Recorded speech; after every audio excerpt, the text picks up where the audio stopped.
저는 이제 파스타를 너무 좋아하니까 이제 파스타 마니아로서 사실 김풍 씨한테 여쭤보고 싶은 게 있었어요. 파스타 면이 브랜드가 정말 많잖아요. 네, 예, 예. 혹시 그 중에서 좋은 파스타를 고르는 방법이 있을까요? 아, 브론즈. 브론즈? 아, 브런치. 형 롤티어? 난 노래를 안 해봐서 몰라. 네, 청동이죠, 청동. 결국은 이제 이것도 면이다 보니까 이거를 이제 앞쪽에 사출을 하는데 사출하는 방식에서 그 앞에 있는 그 몰드의 모양에 따라서 파스타 면이 다양하게 나오거든요.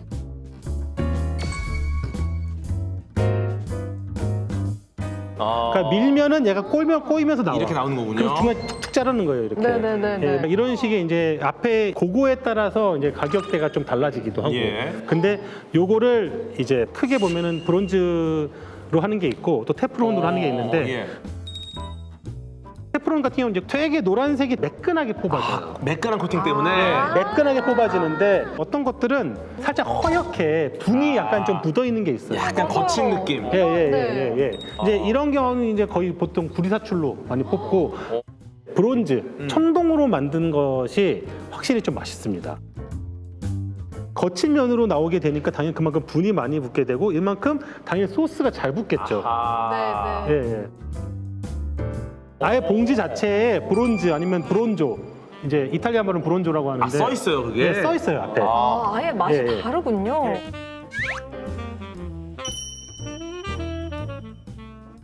앞으로 꼭 파스타면 살 때는 브론즈라고 써 있는 거를 사는 것으로. 물론 매끈한 것도 좋은 파스타가 많아요. 저는 개인적으로 이제 매끈한 것도 좋아합니다. 사람마다 뭐 식성이 다르니까. 근데 이제 그런 것들은 이제 소스나 이런 거가 좀 잘 묻어난다. 라는 거죠. 예. 근데 생긴 걸로만 보면 푸실리도 그렇지만 라면도 그 원통형도 그렇고 되게 좀 특이한 모양이잖아요. 이게 라면 같은 좀 꼬불꼬불하지 않습니까? 맞아요. 이거는 사실은 굉장한 여러 이점들이 있습니다. 일단 꼬불꼬불하면은 면들끼리 잘 들러붙지가 않아요. 그렇죠. 왜냐면 얘네들이 꼬불꼬불해가지고 틈이 많으니까 그러네요. 삶는 과정에서 면이 일단 안 달라붙고요. 균일하게 좀 익는 부분도 있죠. 그리고 직선에 비해서 꼬불꼬불 물결 모양이면은 탄력성도 좋죠. 스프링 같이. 네, 이런 부분도 있고 그 다음에 제일 중요한 게 국물과의 관계입니다. 국물이 붙는 면적이 더 커지고 그러니까 면 사이사이 이 틈에 국물이 잘 머물러서 어떻게 보면 더 진한 맛이 면에 밴다. 이렇게 볼 수 있습니다. 이거는 뭐 제 개인적인 독특한 그냥 관점인 건데요. 아까 계속 라면이 1차원이다 이제 이런 얘기를 많이 하잖아요. 근데 정작 라면을 포장지에 넣을 때는 2차원 면으로 해서 만들어서 넣잖아요. 그렇죠. 면이잖아요. 그렇죠. 진짜 면이죠. 그러니까 1차원짜리 곡선은 길이라는 물리량만 가지고 있는 건데 2차원은 면적이 생기거든요. 그렇죠. 그럼 이 길이만 가지고 있는 곡선을 어떻게 평면으로 넣을 수 있을까? 혹은 이 평면을 가득 채울 수 있을까? 라는 질문을 수학자들이 사실 아주 옛날부터 했습니다. 그게 이제 소위 말하는 공간 채운 곡선 혹은 평면 채운 곡선이라고 부르는 곡선입니다. 가장 유명한 공간 채운 곡선이 그 페아노 곡선이라는 겁니다.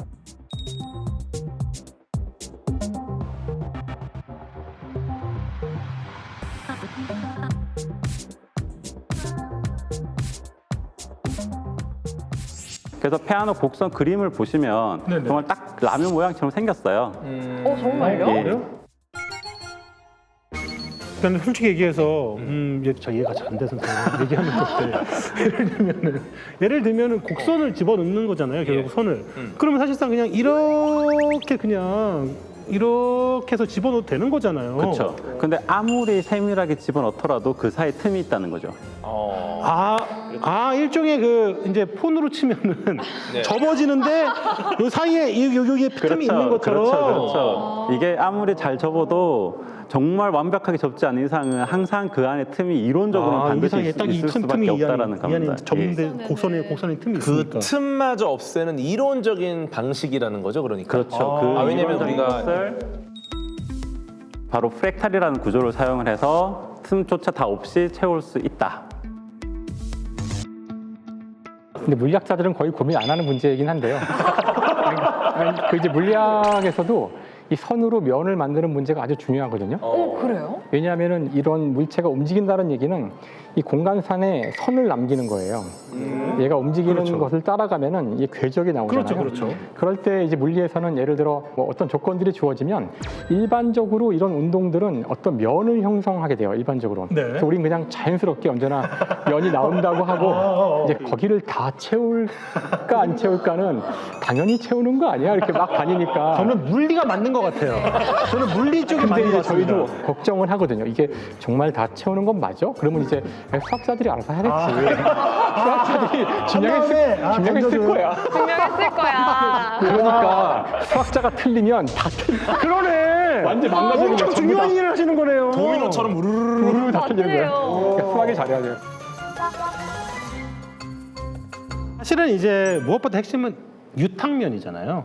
기름에 튀긴 면이에요. 예. 맞습니다. 기름에 튀기게 되면은 실질적으로 연 사이사이에 구멍이 생기거든요. 그러면서 사실상 이제 국물 같은 것도 흡수하기도 좋고. 어허. 네, 그래서 그거를 인위적으로 하기 위해서 또 튀김 반죽을 할 때도 탄산을 넣어서 할 때도 있어요. 어. 네. 그럼 공기가 더 많이. 그러면 더 많이 튀어서 되게 막 바삭거리는 그런 질감의 튀김을 만들기도 하고. 구멍이 더 많이 생기는군요. 그렇죠. 구멍이 많이 생기죠. 수분이 빠져나가면서. 요 어쨌든 그 맛을 이루는 요 육수나 여러 가지 것들이 그 구멍 안으로 들어가야지 맛있는데 구멍이 많으면 많을수록 입주자가 많아지는 거니까 그렇죠. 얼마나 풍부한 맛이 나겠습니까? 그렇죠. 그 이 밀가루 음식을 먹는 방법이 크게 세계적으로 두 가지 방식이 있는데 아라비아 쪽에서는 얘를 이렇게 구워서 먹었잖아요. 반죽을 해서. 그렇죠, 그렇죠. 근데 그 밀가루가 이 동양에 오자 중국 사람들은 이거를 끓여 먹거든요. 그러니까 그들은 기본적으로 뭐든지 끓여 먹는 민족인데 맞아요. 그때 이 밀가루를 얇게 최대한 작게 만들어서 이거 끓이면은 그 안에 금방 양념이 들어가기 때문에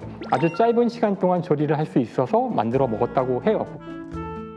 핵심은 양념이 얼마나 잘 들어가느냐인데 라면이야말로 그걸 극대화시킨 그렇죠. 그런 면이라는 거죠. 맞아요. 와, 이거는 누가 어느 날 갑자기 이렇게 튀겨볼까? 이렇게 해서 시작을 하게 된 걸까요? 요거 라면의 아버지 라면 아버지? 안도 모모쿠. 만나 못 먹고. 모모쿠. 이분이 살던 시대가 이제 2차 대전 종전 직후입니다. 예. 근데 일본이 패전국이잖아요. 예, 그러니까 전쟁이 지고 난 후였고 일본은 식량난에 시달렸습니다. 그러다 보니까 먹을 게 없어요. 정부 차원에서는 미국 사람들이 먹고 남은 밀로 만든 식사를 권장을 하는 거죠. 그러니까 안도 모모쿠가 이 밀로 만든 국수 요걸로다 뭔가 솔루션을 찾아야겠다 관심을 갖기 시작을 했고요. 그렇게 해서 그 과정에서 시행착오가 너무 많은 거예요. 생각대로는 안 돼. 그렇지. 그러다 어느 날 아내가 주방에서 튀김 요리하는 걸 봤는데 뭐 해도 안 되는데 그건 튀겨볼까? 이렇게 된 거죠. 그때 탄생한 게 치킨 라멘, 세계 최초의 인스턴트 라면입니다. 역시 튀기는 게 참 음식을 맛있게 만드는 모양이에요. 사실은 뭐 튀기면은 뭐 신발도 튀겨도 맛있다고 그렇죠. 하니까. 맞아요. 모든 튀김이 맛있어요. 저도 어지간해서 뭐 예를 들어 재료가 뭐 없다 튀겨버립니다. 그럼 다 맛있다고 하니까. 중요한 건 세계 최초의 라면은 일본에서 개발이 됐지만 최근 대세는 K라면이다. 우리나라 라면 업계 요즘 굉장히 잘 나갑니다. 사실은 뭐 이제 그 전에도 이제 불닭 시리즈가 워낙 잘 나고 그죠, 있었고. 그죠. 근데 이제 그때 우리가 눈치를 챘어야 돼. 그때 그 주식 올라가는 거 봤죠. 그 힌트를 줬어 이미. 근데 이번에 캐대언 또 했잖아. 힌트를 줬는데도 아니. 그 사실은 이제 뭐 결국은 이 면 요리가 모두가 사랑받을 수 있다는 거는 결국 이 조화로움 때문이 아닌가 저는 그렇게 생각이 듭니다. 맞습니다. 우리 크루들도 면 요리처럼 조화롭게 좀 관대하게 서로를 좀 보듬으면서 누가 말을 너무 많이 해도 좀 보듬고. 그럼요. 예, 아시죠? 밥정이 제일 무섭습니다. 맞습니다. 예. 맞습니다. 하영 씨만의 어떤 특별한 레시피로 만드신다 그래가지고 재료를 봤더니 별반 다를 바가 없어 보이는데 말이죠. 특별한 건 없지만 이 그레이비 소스인데요. 그레이비 소스예요? 네. 이 소스가 무슨 맛이에요? 이게 좀 고기를 푹 고운 그런 고기의 농축액 같은 맛이라고 할까요? 그 육즙 에키스죠, 에키스. 네네. 시국물. 네. 시골.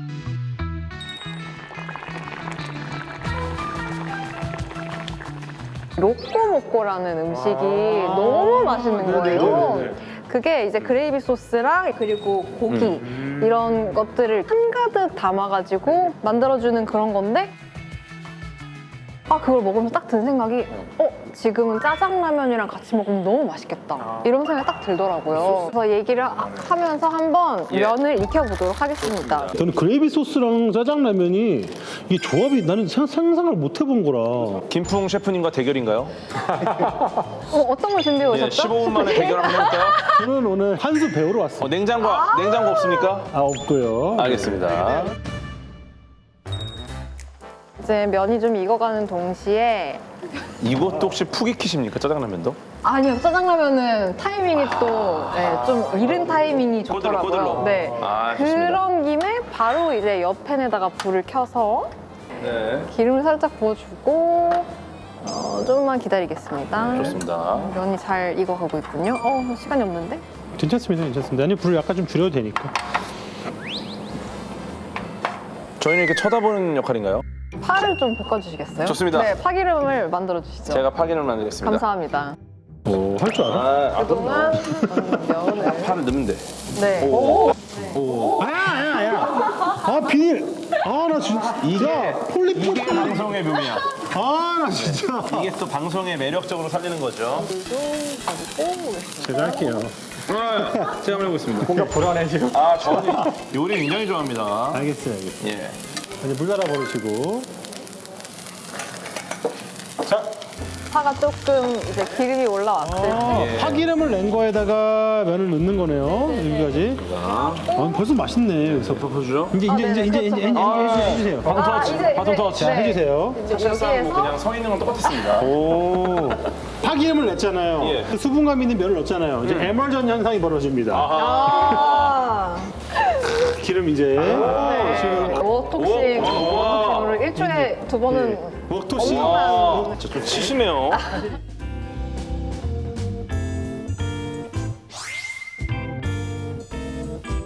여기에서 이제 마지막에 이게 또 양도 그레이비 들어가요. 여기다 소스를- 그레이비 소스가 네, 들어간다고요? 아주 조금만 1작은술 정도 조금 꼬들하게 이렇게 완성입니다.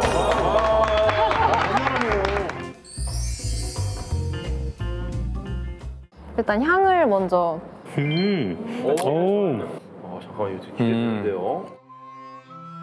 유튜브에 3법칙.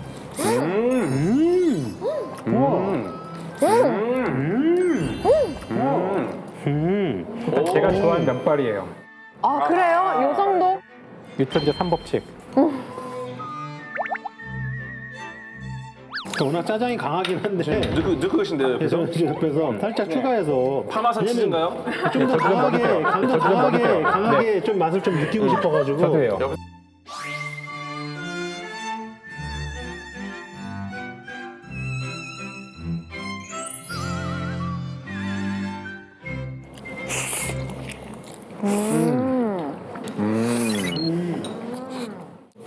뭔가 엄청 고급져요 맛이. 고급져요 맛이. 진짜 고급져. 일단 이렇게 두 단계로 하니까 뭔가 대접받는 느낌은 확 들어요. 분명히. 맞아요. 너무 좋아요. 그 향도 훨씬 파향도 진짜 좋고. 네네. 맛잘알 시네요. 감사합니다. 잘 먹었습니다. 잘 먹었습니다. 아이고. 감사합니다. 네. 네, 뭐 지금까지는 국밥을 뇌 관점으로 풀어본 것 같은데 이제는 좀 약자의 입장, 이 혀한테 국밥은 어떤 존재일까요? 혀에서 느껴지는 그냥 맛 자체를 보면은 뭐 감칠맛이 좀 가장 크다고 볼 수 있겠죠. 이게 감칠맛이라는 그 맛의 감치다에서 온 말이거든요. 감치다. 네, 이게 우리나라 순 우리말인데 입에 감긴다는 겁니다. 그렇죠. 입에 착착 감기는 맛 이렇게 표현하잖아요. 예. 그렇죠. 저는 라면 김치만큼 조합이 센 게 국밥이랑 김치라고 생각하거든요. 그렇죠. 김치 없으면 사실 국밥 이게 좀 안 넘어가. 감칠맛이라는 거를 국밥에 그 깍두기나 김치를 올려 먹었을 때 진짜 몇 배는 되는 것 같거든요. 진짜 일리 있는 말인 게요. 이렇게 김치 만들 때 우리가 젓갈을 넣잖아요. 이 젓갈에 아미노산이 많아요. 그리고 이게 발효되면서 감칠맛을 내줘요. 그렇죠. 그래서 국밥이랑 김치랑 같이 먹으면 더 감칠맛이 너무 나요. 풍력적이야. 그 맛이. 그래서 국밥집을 갔는데 김치가 별로 맛이 없으면 너무 절망적이에요. 그렇죠. 저도. 정말. 약간 익어야지. 잘 잘 익은 김치가 국밥하고 정말 딱 잘 맞아요. 어울리는 것 탁 같아요. 쏘는 느낌. 난 겉절이. 감칠맛이 공식적으로 인정받은 게 그렇게 오래되지 않았어요. 그렇죠. 네, 옛날에는 그렇죠. 그냥 네 가지만 단맛, 짠맛, 신맛, 쓴맛. 맞아요. 저는 옛날에 혀 그림 해놓고 이렇게 맞아. 부위 막 이렇게 그리고 했을 때도 4개밖에 없었잖아요. 국민학교 때 그렇게 배웠어. 혀 그림은 유사과학입니다. 맞아요. 네, 실제로 부위마다 맛을 느끼는 게 다르진 않고요. 진짜요? 예, 다 똑같은 맛을. 그러니까 이게 우리가 그렇게 배웠단 말이야. 우리 때만 나 해도 막 그래서 단거 혓바닥에서 이거 몇 개 내보고 막 맞아, 맞아, 맞아. 나도 다른데 대도 달아요. 지금은 아니에요, 이제. 예, 다른 데도 지금은 달아요. 아, 완전 속았네. 나는 그 쓴맛에 약을 혓바닥에 댔더니 쓴 거야. 그래서 저는 그 아니 이게 쓴데 어떻게 이거 어떻게 감각이 이렇게 되지? 형은 해봐서 알았잖아요. 어. 나는 약 먹을 때마다 그 쓴맛 느껴지는 부위 있죠. 거기만 안 닿게 그냥 넣어가지고 먹었어요. 아, 그러니까. 그래도 쓰죠? 그럼 안 쓰죠? 기분상 안 썼던 것 같아. 기분 하긴 뇌가 해석하는 거니까. 뇌가 진짜 중요하구나. 뇌가 지배했어.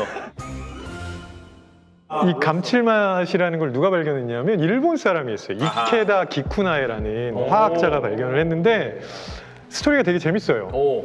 어느 날 하루 밥을 먹는데 국을 먹고 있었거든요. 네네. 근데 이게 무슨 맛이지?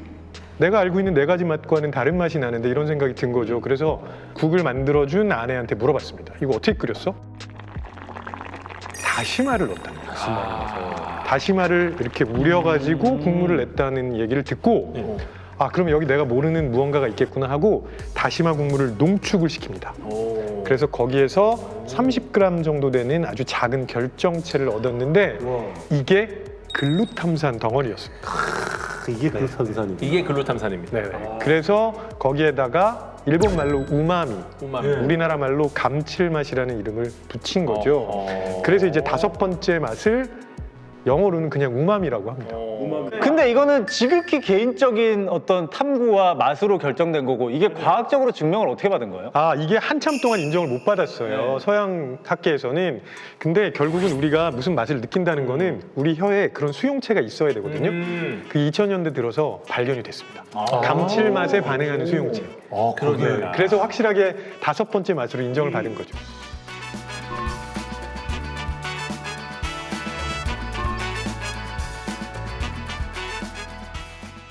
그러면은 감칠맛도 생존에 필요한 겁니까? 감칠맛 생존에 필요하죠. 그래요? 네.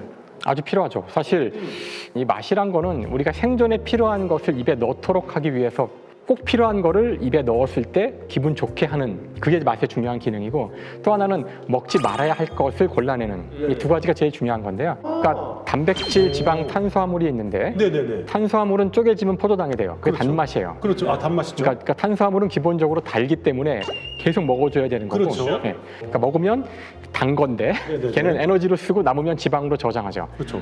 그다음에 이 중요한 이 단백질은 바로 이 감칠맛으로 글루탐산으로 이게 그 감지하는 건데요. 단백질 자체는 맛이 있다고 할 수 없죠. 없어요. 네. 단백질 자체를 감지 못 하거든요. 네. 이 단백질이란 것은 20개 종류의 아미노산들이 결합한 거예요. 이 아미노산이 분해가 되거든요. 쪼개지면은 이제 몸에서 감지할 수 있는데 20개의 아미노산을 감지하기 위해서 20개의 그런 리셉터가 있어야 할까? 그건 너무 좀 어리석잖아요. 그렇긴 하네요. 또. 그러니까 사람 몸은 혀의 굉장히 자리가 부족할 것 같은데. 그렇죠. 효율적으로 돼 있는데 가장 많은 아미노산 한 개만 감지하면 어차피 걔가 나타나면 그러니까 대세를 그냥 감지할 수 있게. 20개는 대부분 같이 움직이니까 그 중에 가장 자주 나타나는 거 한 놈만 딱 감지하면 아 얘가 들어오면은 단백질이 왔구나라고 알면 되거든요. 바로 글루탐산이 가장 많이 20개 중에서 가장 많이 사용되는 아미노산일 뿐이에요. 그러니까 한 20명씩 무리지어 움직이는 초등학생들이 있어. 얘네를 다 우리가 얼굴을 못 외운단 말이에요. 그렇죠. 그 중에 제일 나대는 이제 반장, 부반장, 뭐 놀이부장. 예. 얘네 3명만 보면은 얘 3반이네. 이걸 아는 거고 그 중심에 있는 반장. 걔가 이제 글루탐산 같은 애입니다. 실제 글루탐산이 굉장히 중요한데요. 사실 생명체에서 가장 중요한 건 에너지가 아닐까요? 그렇죠. 에너지가 있어야 그렇죠. 살아갈 수 그럼요, 있잖아요. 그럼요. 그래서 식물도 에너지를 만들고 우리 동물도 에너지를 만드는데 식물 같은 경우는 광합성으로 만들어요. 그래서 광합성을 할 때 거기에 필요한 분자가 있는데 그 분자가 글루탐산 8개로 돼 있어요. 글루탐산 8개를 딱 끼우면은 이제 사각형의 모습의 분자가 나오는데 그 녀석에다가 마그네슘이라는 철을 딱 그러니까 금속 원자를 끼우는 순간 걔가 광합성을 할 수 있거든요. 그래서 사실 글루탐산을 이용해서 바로 식물은 광합성을 하고 우리 같은 동물은 이제 미토콘드리아라는 곳에서 이제 전자 전달계를 통해서 나중에 최종적으로 에너지를 얻는데요.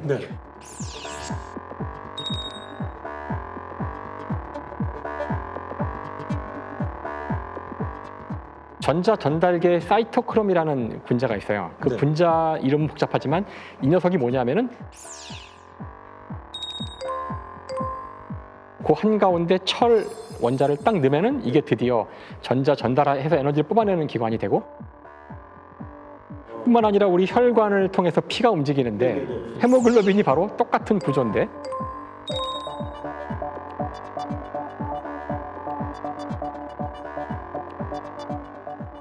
지금 말씀드린 것처럼 이 식물과 동물, 지구상의 모든 생명체가 에너지를 만들어낼 때 쓰이는 핵심적인 분자에 글루탐산을 끼워 넣어요. 혀에서 단백질을 찾을 수밖에 없겠네요. 뇌에서 야 고기 왔어. 이거를 지금 혀에서 느낀다라는 거잖아요. 그러니까 이 육수야말로 그거를 팍팍 끓여가지고 분해를 다 시켜서 그러네요. 네, 그러니까 시켜서 그냥 국물 하나 먹게 갖다 먹으면 안에 딱 이 먹으면 아미노산 그냥 글루탐산이 그냥 예. 와. 내 몸을 이루는 것들이 들어오는 거니까요. 이게 돼요. 그러면 이제 맞아요. 입에서부터 감칠맛이 확 그 풍미를 와, 되게 유익하다. 예. 네. 엄마 뱃속의 양수에도 글루탐산이 함유되어 있어서 그래요? 예, 그러니까 우리가 태어나서 가장 먼저 느끼는 맛이 감칠맛이다 보니까 진정한 엄마 뱃속 고향의 맛이라는 겁니다. 그래서 육수가 그래서 중요한 거예요. 이게 다 화학 물질을 지금 합해 놓은 거거든요. 그러네요. 그러니까 김성 교수님 말씀하신 그 글루탐산이 아까 궤도님이 얘기한 반장이에요. 예. 그다음에 이제 부반장이랑 오락부장이 있잖아요. 걔네가 이노신산이랑 구안일산이에요. 어허. 구안일산은 이제 표고버섯 같은 데 많고. 맞아요. 이노신산 같은 경우는 이제 보통 단백 뭐 새우 고기라든가 멸치. 멸치라든가 예. 그리고 글루탐산은 다시마. 그래서 요 세 개가 같이 다니면 진짜 네, 감칠맛이 폭발하는 거죠.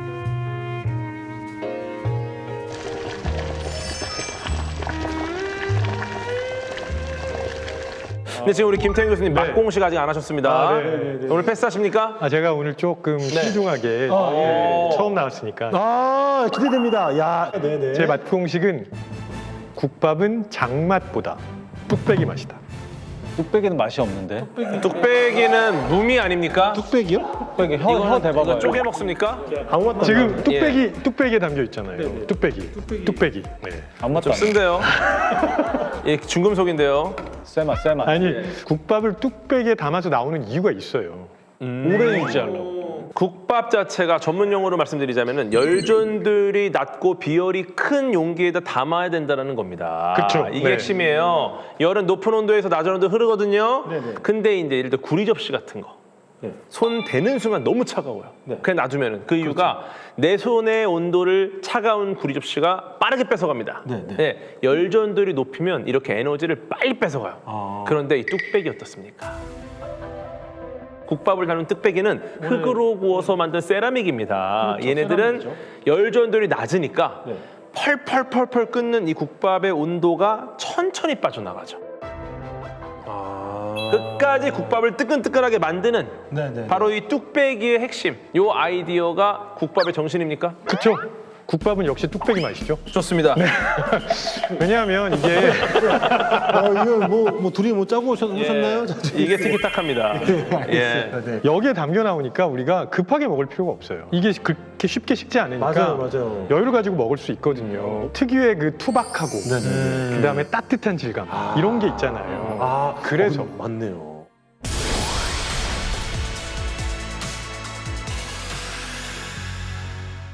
근데 듣고 보니까 약간 좀 이미지적으로도 제가 잊고 있던 어떤 국밥집에 그게 느껴지는 게 사실은 급하게 한 끼를 먹으러 왔지만 실질적으로 식당 사장님도 그렇고 모두가 안목된 동의는 이것이 식을 때까지는 적어도 이 자리에 앉아서 자리를 지키고 있는 거를 동의하고 있는 거예요. 그렇잖아요. 예를 들면 뭔가 빨리 나왔는데 빨리 먹고 나가 눈치 보일 수도 있잖아요. 그렇죠. 알겠는데 그 아까 이 쇠 그릇은 되게 금방 열이 뺏긴다 그랬잖아요. 근데 이런 텀블러는 안에가 다 쇠잖아요. 텀블러나 보온 용기를 보시면은 사실 금속이 중요한 게 아니라 그 안쪽에 있는 진공층이 핵심입니다. 안쪽 벽, 바깥쪽 벽 사이, 요 사이를 진공으로 처리를 해가지고 열 전달 자체를 거의 대부분 차단한다라는 거죠. 근데 이제 과학적으로 생각하면 진공이 있어도 여전히 에너지가 나가긴 하거든요. 눈에 보이진 않지만 이제 적외선이라는 형태로 그러니까 눈에 보이지 않는 전자기파를 발산하는 형태로 그 열이 나갈 수 있어요. 복사로 이제 복사죠. 그러니까 사실 지구와 태양 사이에는 진공, 거대한 우주 공간 진공이 있는데 태양의 에너지가 지구로 오잖아요. 그렇죠. 빛의 형태로 오는 거죠. 눈에 보이는 빛이지만, 근데 이런 뜨거운 용기에 있는 음식물은 눈에 보이지 않는 빛을 복사하게 돼요. 그래서 걔까지 막으려면 이제 이거를 알루미늄 코팅 같은 거 해주면 돼요. 그러니까 안에 사실 쓸데없이 반짝반짝한 코팅들이 있을 때가 있거든요. 이 적외선을 막아주는, 그러니까 그런 알루미늄이 전자기파를 차단시키거든요.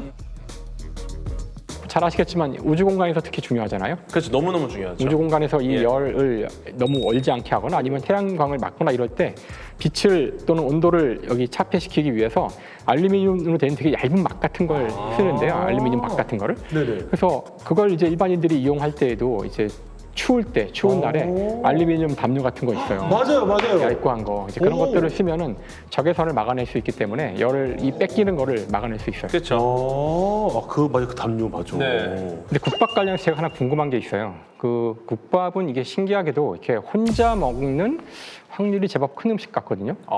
생각해보면 이거 회식을 국밥으로 했다 이런 얘기 들어본 적 없잖아요. 그러네요. 야, 오늘 저녁에 우리 회식으로 국밥집 갈까?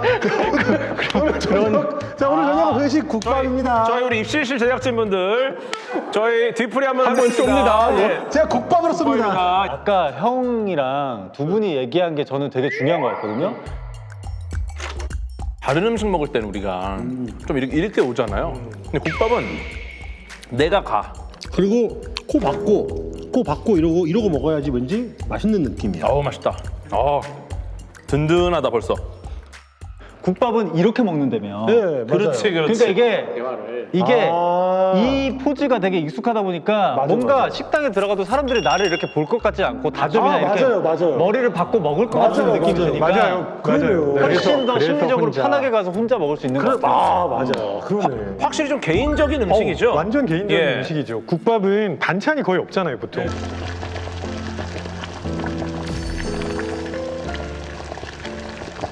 그러니까 국밥을 언제 먹냐 하면은 나에게 스스로 무언가 보상을 해주고 싶을 때 사회적인 보상이 아니라 지극히 개인적인 보상인 거예요. 만약에 회식 자리에 갔는데 고기를 구워 먹잖아요. 그러면 상사가 고기 구워주면서 고생했어 하고 한 잔 줘요. 그렇죠. 그럼 왠지 좀 뿌듯하잖아요. 유대감이 생기는 행위가 있죠. 근데 국밥을 먹으면서 한 숟가락 먹어. 한 숟가락 먹어. 그게 좋은 오소리 감튀야. 야, 오소리 감튀가 귀한 거다. 여기 하나 있는데 너 줄게. 칼리코박터. 약간 다대기 풀어갖고 다대기물이 좀 들어가 있어. 근데 참 웃긴 게 김치찌개는 공유하면서 먹는 게 뭐 익숙하지 않은 집도 있지만 어쨌든 대부분 되게 약간 익숙해 하잖아요. 그렇죠. 그게 찌개랑 또 차이점이네요. 국밥을 나눠주는 찌개는 것도 나눠 먹어요. 찌개는 그냥 어떤 뭐 우리 집안에서는 또 뭐 그냥 뭐 가족들끼리는 또 같이 나눠 먹기도 하니까. 국밥은 완탕이라는 개념이잖아요. 이게 하나가 온전히 내 거다라는 것도 있을 거고, 그리고 저는 이게 먹는 게 예를 들어 입에 넣고 내려놓는 시간이 거의 없어요. 아, 그렇죠. 거의 들고 거의 그냥 무슨 그 수도관을 지나가듯이. 그리고 심지어 이렇게 들고 있는 사람도 많아요. 이러니까 중간에 내려놓고 다 씹기 전에 다음 국밥이 도착을 하잖아요. 그러니까 요게 안 되는 거야. 다른 것처럼 먹고 내려놓고 조금 이렇게 마주 본다는 거, 이게 돼야 되는데. 그리고 식당 분위기도 있는 것 같아요. 그 예를 들어서 혼자 갔는데 패밀리 레스토랑은 서버분이 와서 여기 옆에 앉잖아요. 그렇고 앉아서 이제 그렇죠. 주문하시겠습니까? 까지 들어오잖아요. 맞아요. 그럼 혼자 가면은 내가 혼자 왔는데 주문할 때도 좀 내향적인 분들은 막 되게 맞아. 근데 이제 동석하는 느낌이에요. 국밥집은 몇 개예요? 하고 그냥 이거잖아. 사실은 몇 개도 아닌 게 옆에서 이제 물컵을 내려놓는 게 일종의 물어보는 거예요. 탁 누르는 순간 혼자니까. 그냥 쳐다봐요. 그러면은 그냥 한 개요 이렇게 하면 이런 경우 많아요. 잘 쳐다보질 않아요. 이렇게 아니 부르고 딱 가요. 나와서 돼지소? 뭐 그런 식이거나. 돼지소? 네. 우리 아까 먹은 돼지국밥 그것도 뉴욕에서 만들 때 바 형태로 1인 식사하게 다 만들었어요. 아, 돼지곰탕. 네. 맞아요. 이거 돼지곰탕. 합정도 그런 바 형태로 되어 있거든요.